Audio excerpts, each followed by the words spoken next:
कोल्हापुरात आल्यानंतर तांबडा पांढरा रस्सा जितका महत्त्वाचा आहे ना, तितकाच महत्त्वाचा आहे आपला थंडगार असा आपला पन्हाळगड देखील. तर हॅलो, आपणा सर्वांचे स्वागत आहे आमच्या या नवीन ब्लॉगमध्ये. तर सकाळचे वाजले आहेत 7 आणि आज माझी मैत्रिणी येणार आहे मुंबईवरून. तर अजिंक्य आता तिला आणायला गेलेला आहे. तर आजचा दिवस कसा जातो बघूया. चला तर आमचा व्हिडिओ शेवटपर्यंत नक्की बघा. तर अजिंक्य गेला आहे त्यांना आणायला आणि सकाळी एवढं सुंदर वातावरण होतं. तर सगळ्यात माझं काम महत्त्वाचं म्हणजे झाडांना बघणं आणि त्याच्यानंतर मला करायचं होतं अर्णवसाठी ब्रेकफास्ट. कारण अर्णव जाणार होता स्कूलला, तर त्याचा ब्रेकफास्ट बनवतच होते. तोपर्यंत स्वारी झाली आमच्या पाहुण्यांची. ते म्हणजे चला तुम्हाला देखील सांगून टाकते यांची नावं काय आहेत ते. तर ही आहे मैत्रीण माझी, तिचं नाव आहे प्रीती आणि हे तिचे हजबंड ज्यांचं नाव आहे मयूर. तर प्रीती आणि मयूर हे आमचे खास मित्रमैत्रिणी आहेत बरं का. तर हे आपल्या मुंबईच्या गजबजातून आणि थकव्याच्या या सगळ्या वातावरणातून थोडासा आराम करण्यासाठी कोल्हापूरला आले होते. तर बघा एंट्री देखील झालेली आहे आणि खूप छान वाटलं. आणि अर्णव देखील इथे तयार झालं होतं स्कूलला जाण्यासाठी. मग आल्या आल्या काय ते लगेच थोडा वेळ रेस्ट वगैरे करायच्या ऐवजी ते आमच्याबरोबर गप्पा मारत बसले. तर आम्ही इथं बसलो होतो आणि अर्णव तर खूप एक्सायटेड होता. तर लगेच माऊला त्याने त्याच्या कार्स आणि हे सगळं दाखवायला सुरुवात केली आणि माऊ आणि ते दोघंजणं खूप साऱ्या गप्पा मारत होते.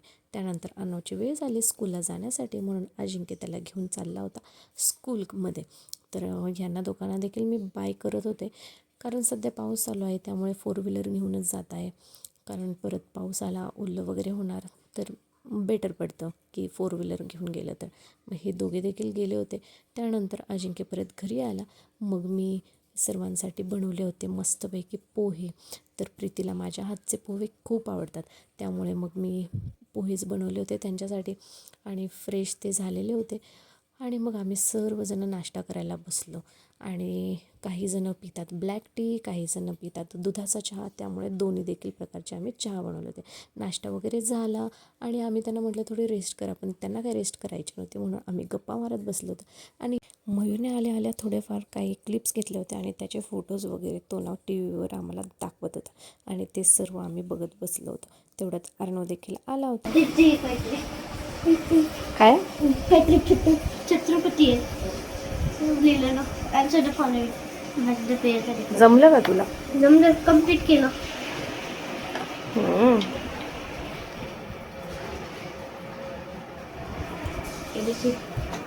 आपल्याला जायचंय बाळा. हो माहित आहे. कुठे जाणार आहे माहिती का तुला? पन्हाळा. चल मग लवकर लवकर रेडी हो. मेडिकलला जाऊया. इमॅजिका इकडं नाही बाळा, इमॅजिका खूप लांब आहे. आपण मुंबईला गेलो ना मग जाऊया.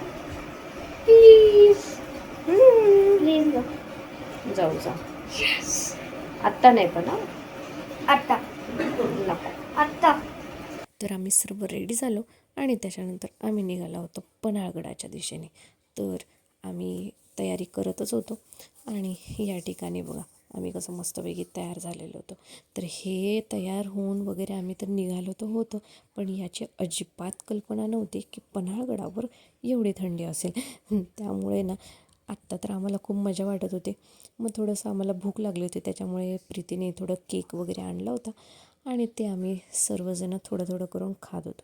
त्याच्यानंतर आपण ज्या पन्हाळगडावर चाललो होतो तर त्याचा हा सुंदरसा रस्ता आहे आणि खूप सुंदर असं या रस्त्याने जाताना छान वाटतं. आणि आम्ही हा रस्ता निवडला कारण या ठिकाणी ना खूप सुंदर हिरवळ आहे. त्यानंतर फायनली आम्ही पोचलो होतो किल्ले पन्हाळगडावर.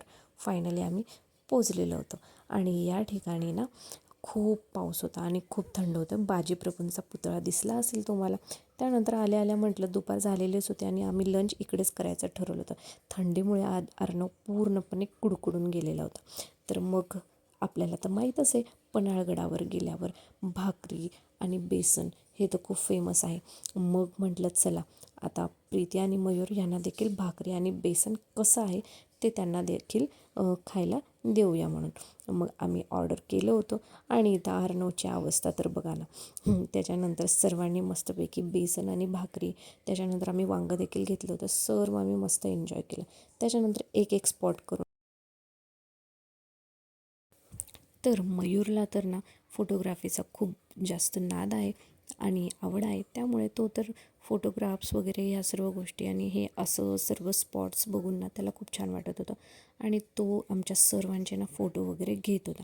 आणि त्याच्यानंतर आम्ही देखील या सर्व गोष्टी ज्या होत्या या ठिकाणी, इथलचं बांधकाम, इथलचं वातावरण आणि या सुंदर सुंदर सर्व गोष्टींना या सर्व आम्ही बघत होतो.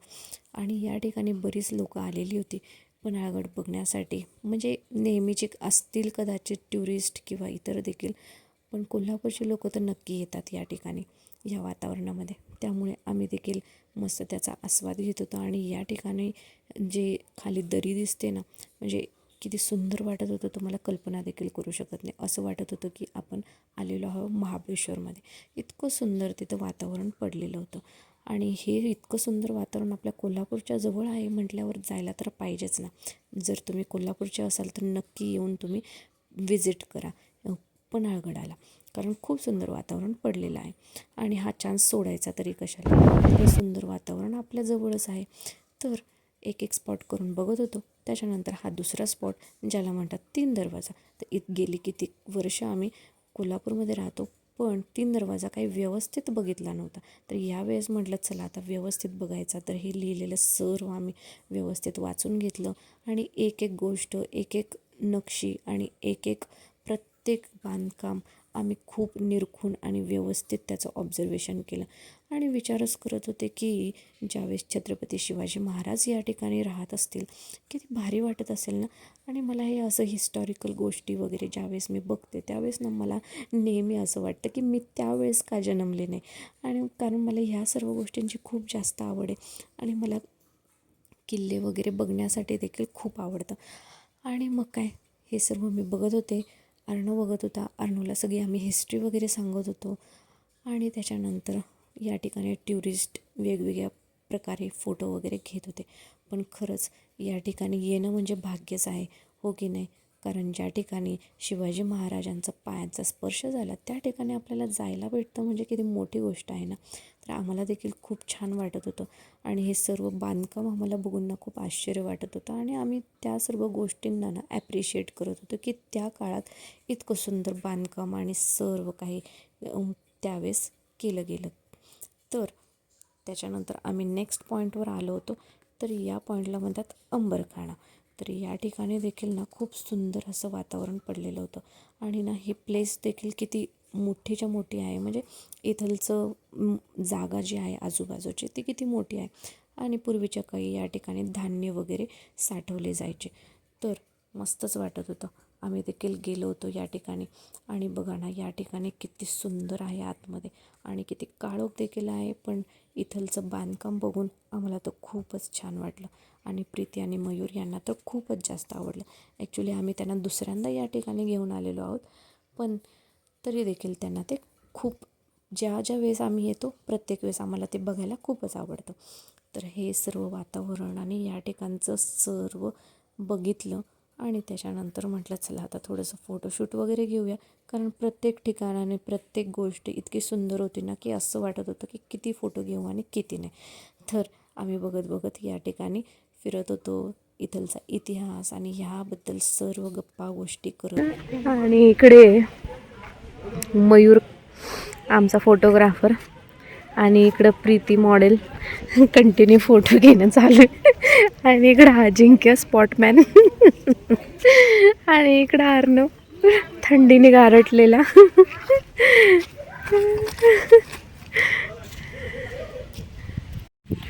आंबरखाना म्हणजे काय, गडावरील धान्यासाठी आंबरखाना असून त्यात गंगा, यमुना आणि सरस्वती अशा 3 कोठारे आहेत. ओके, यापैकी गंगा कोठी सर्वात मोठी आहे आणि कोठीच्या छतावर जाण्यासाठी दोन्ही बाजूनी पायऱ्याचा अंतर्भाग आणि स्तंभांनी विभागलेला 16 उपविभागाचं छताला भोकं ठेवली आहेत. पूर्वेकडील प्रवेशद्वाराच्या वरील बाजूस घुमटाकार छताचा सज्जा असून त्यावर चुने गच्चीची सजावट केली आहे. समजलं? समजलं तुला समजलं? समजलं. मग तेच सांगत होतो तुला यायचं इथं. तर कोल्हापूरचा आणि पन्हाळ्याचा अंबरखाना तर बघून झाला. त्याच्यानंतर बाहेर आम्ही जेव्हा पडलो त्या ठिकाणी आम्हाला दिसली होती हे सुंदर सुंदर चिंच आणि त्याच्यानंतर हा शेंगदाण्याचा लाडू. मग काय घेणं कोणाला आवडतं, आम्ही घेतला आणि तो मस्तपैकी फस्त देखील केला. त्याच्यानंतर म्हटलं आता आपण रिटर्न जाणं गरजेचं आहे, कारण संध्याकाळ थोडी थोडी होत आली होती. पाऊस तर खूप पडत होता आणि थंडी देखील होती. मग परतीच्या प्रवासाला सुरुवात झाली आणि त्याच्यानंतर आम्ही निघालो होतो कोल्हापूरच्या दिशेने. तर जाता जाता शिवाजी पुलावर आम्हाला दिसले हे मस्तपैकी खेकडे. मग काय खेकडे बघितल्या आम्ही प्लॅन केला की संध्याकाळी आता खेकड्याचा रस्सा आणि मस्तपैकी भाकरी बनवायच्या. मग आम्ही आमचं खेकड्याचं सर्व काही घेतलं आणि त्याच्यानंतर आम्ही कोल्हापूरमध्ये पोचल्या आम्ही म्हटलं आता असं मस्तपैकी चहा पिऊया आणि आपला दिवसाचा शेवट करूया. मग हा सुंदर सुंदर चहा, कॉफी आणि हा चॉकलेट बन या सर्व गोष्टी मस्तपैकी आम्ही एन्जॉय केला आणि त्याच्यानंतर आम्ही जाणार होतो घरी. प्रीतीला आणि मयूरला तर आपला पन्हाळा खूपच जास्त आवडला आणि त्यांनी खूप एन्जॉय देखील केलं. तर मला असं वाटते की तुम्ही आमचा हा ब्लॉग जर इथपर्यंत बघितला आहे तर कदाचित तुम्हाला देखील आवडला असेलच. तर तुमचे धन्यवाद मानते आमचा ब्लॉग इथपर्यंत बघितल्याबद्दल.